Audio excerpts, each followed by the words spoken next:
The dispute between India and Pakistan over Kashmir is one of the longest-running conflicts in the world, and all started with the creation of the South Asian countries. In 1947, Britain gave its Indian colonies independence, forming two nations, Pakistan for the Muslims and India for everyone else. August 15, 1947, found the partitioning going into effect. The partition forced 14 million people on both sides of the new divide to migrate across the border. This process was marked by ethnic and religious violence, causing between 1 and 2 million deaths.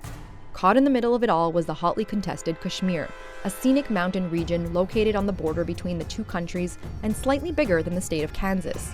Under the partition plan provided by the Indian Independence Act, Kashmir was free to decide which country it would join. Because it was a Muslim-majority state, most wanted to join Pakistan, but Kashmir's Hindu ruler Maharaja Hari Singh preferred to keep the region independent. But Kashmiri Muslims weren't happy with this decision and began a revolution, which was later joined by armed tribesmen from Pakistan's northwest frontier province. In October 1947, Hari Singh turned to India for military assistance.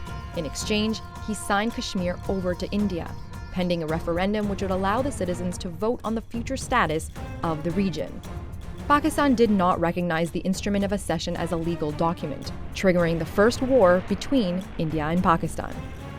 The fighting lasted until the United Nations helped broker a peace deal known as the Karachi Agreement. That agreement created what's now known as the Line of Control, a de facto border splitting Kashmir in two. But the violence continued. In 1965 and 1971, two more wars broke out, and thousands have been killed in smaller military conflicts over the years. Both countries had developed nuclear weapons by 1999 when Pakistani troops invaded Indian-controlled Kashmir. The conflict sparked concerns about a nuclear war, but India won in a ground battle that killed hundreds on both sides. For the past 2 decades, intermittent violence and reports of human rights violations by security forces have continued. Today, both India and Pakistan claim to own Kashmir entirely. But India currently governs about 45%, the central and southern part, while Pakistan controls 35%, the northwestern area. In the meantime, 20%, the northeastern part of the region, is heavily influenced by China. In 2003, the rivals agreed in principle to a ceasefire along the line of control.